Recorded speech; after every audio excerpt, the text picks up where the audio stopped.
마태복음 9장 18절로 26절입니다. 예수께서 이 말씀을 하실 때에 한 관리가 와서 절하며 이르되 내 딸이 방금 죽었사오나 오셔서 그 몸에 손을 얹어주소서. 그러면 살아나겠나이다 하니 예수께서 일어나 따라가심에 제자들도 가더니 12해 동안이나 혈루증으로 앓는 여자가 예수의 뒤로 와서 그 겉옷가를 만지니 이는 제 마음에 그 겉옷만 만져도 구원을 받겠다 함이라. 예수께서 돌이켜 그를 보시며 이르시되 딸아, 안심하라. 내 믿음이 너를 구원하였다 하시니 여자가 그 즉시 구원을 받으니라. 예수께서 그 관리의 집에 가사 피리 부는 자들과 떠드는 무리를 보시고 이르시되 물러가라. 이 소녀가 죽은 것이 아니라 잔다 하시니 그들이 비웃더라. 무리를 내보낸 후에 예수께서 들어가사 소녀의 손을 잡으심에 일어나는지라. 그 소문이 그 온 땅에 퍼지더라. 오늘 본문에서 소개되고 있는 한 관리는 누가복음 18장에 보게 되면 야이로라는 사람으로 등장을 하고 있다는 것을 알게 됩니다. 그리고 방금 죽은 그의 딸은 12살 된 외동딸임을 알 수가 있죠. 그런데 오늘 이 본문의 에피소드가 특이합니다. 왜냐하면 야이로의 외동딸이 죽었다는 겁니다. 살아있을 때에야 빨리 예수님을 찾아서 예수님을 모시고 예수님의 능력에 의해서 놀라운 기적을 경험하면 되는데, 쉽게 말씀드려서 게임이 끝났습니다. 딸이 죽었잖아요. 살아있을 동안에야 뭐 이런 방법 저런 방법 다 써보면 되는데 죽었단 말입니다. 장례를 치러야 돼요. 그런데 놀라운 것은 야이로는 딸이 분명히 죽었음에도 불구하고 어떻게 했다는 거죠? 마치 살아있는 것처럼, 딸이 살아있으니까 죽기 전에 예수님을 빨리 모시는 것처럼 여전히 예수님을 찾아와서 발을 동동 구리고 있다는 겁니다. 살려달라고 예언하고 있는 거죠. 18절 우리 다시 보시면서 읽어보십시다.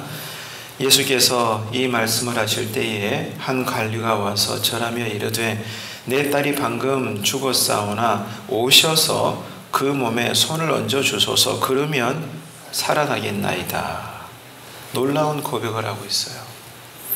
야이로의 이 믿음은 당시로서는 지금도 그렇지만 굉장히 놀라운 고백이고 엄청난 강구였습니다. 죽은 사람을 살린다는 것은 사실 불가능한 일이기 때문입니다. 거듭 말씀드리지만 죽었잖아요. 그죠? 더 이상 할 게 없어요. 그런데 그럼에도 불구하고 이 한 딸의 아버지는 예수님께 나와서 간절히 부탁을 드립니다. 살려달라는 거죠. 그런데 우리에게 더 놀랍고 위로가 되는 것이 있습니다. 이런 야이로의 엄청난 믿음, 제한 없는 믿음에 대해서 예수님께서 바로 반응을 하고 있다는 거예요. 이게 두 번째로 우리에게 큰 충격입니다. 그리고 엄청난 위로가 되는 거죠. 19절입니다. 예수께서 일어나 따라가심에 제자들도 가더라.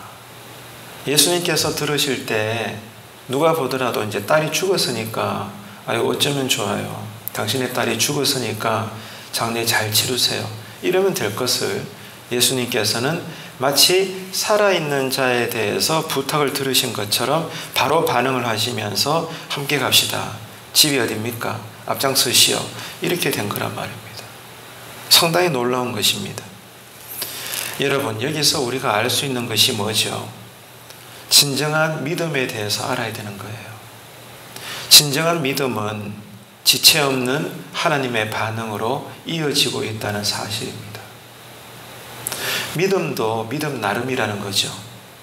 오늘 본문의 사건에서는 하나님께서 보실 때 진정한 믿음, 또 하나님의 영광이 나타날 수 있는 그 제한 없는 믿음에 대해서라면 하나님께서도 지체하지 않고 바로 반응해 주신다는 겁니다. 이게 놀라운 점이죠. 그러니까 야이로는 예수님은 어떤 분이신가에 대해서 알고 있었고 그분을 그렇게 믿은 것입니다. 예수님이 누구라는 거죠? 죽은 자도 살리시는 전능하신 하나님의 아들이다 이겁니다. 이것을 야이로가 알았고 그 그분을 그렇게 믿어드린 것입니다. 그러니까 예수님께 나와서 딸은 죽었을지라도 당신 내 딸 살릴 수 있잖아요. 살려주세요. 꼭 살려주세요. 나는 당신이 그런 분임을 믿습니다. 알고 있습니다. 오시옵소서. 이렇게 지금 행동하고 있는 거예요. 결국 여러분 지금 이 설교재단에서 계속 언급되고 있지만 왜 우리가 기도하지 않는가? 왜 우리가 예배에 목숨 걸지 않는가? 왜 우리가 시대는 바뀌었다 손치더라도 여전히 우리는 바쁘다는 이유로 재단 앞에 나오는 것을 자꾸 주저하게 되는가? 근본적인 이유는 믿음에 관련된 문제라는 거예요. 기도의 능력을 믿지 않으니까, 예배의 능력을 모르니까, 재단에서 흘러나오는 그 은혜의 가치를 우리가 깨닫지를 못하니까 바쁘다는 이유로 기도하지 않고, 바쁘다는 이유로 예배 재단을 나오는 것을 꺼려하고, 바쁘다는 이유로 우리는 그렇게 오늘 또 어리석게 살아가고 있는 것입니다. 진정한 믿음은 하나님께서도 바로 반응할 수밖에 없는 거죠. 야이로는 예수님이 어떤 분이신지를 분명히 알았고 믿은 것입니다. 결국 기적의 열쇠는 하나님이 누구신지 정확하게 아는 그 신앙 고백에서 시작된다는 것, 오늘 본문은 우리에게 보여주고 있습니다. 그 믿음을 통해서 하나님은 기적과 능력을 보여주시고 결국 하나님의 영광이 드러나게 되죠. 오늘 우리가 읽은 끝구절에 보면 소문이 퍼져나게 되는 거예요. 예수님이 어떤 분이신지, 하나님의 나라가 어떤 삶인지 두루두루 그 소문이 퍼져가는 것을 보게 됩니다. 바로 하나님의 영광이 드러나는 거죠. 그래서 여러분 오늘 또 그래요. 내일 또 그럴 겁니다. 우리의 목숨이 붙어있는 한 신자로서의 평생의 신앙의 싸움은 언제나 믿음에 관한 싸움입니다. 믿음입니다. 결국은 오늘 또 우리가 맞닥뜨리는 상황들이 많겠죠. 또 누군가를 만나게 될 것이고, 그럴 때마다 나는 누구를 바라보는가, 무엇을 바라보는가, 이 믿음에 대한 싸움이 신앙의 내용이고 신자들의 삶인 것입니다.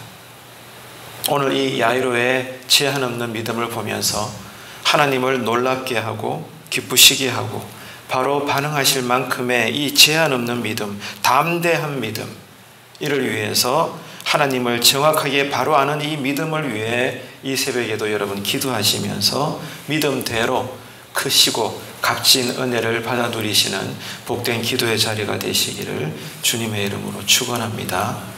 기도하겠습니다. 우리에게 영생을 아는 믿음을 주신 하나님 아버지, 크신 은혜를 감사합니다.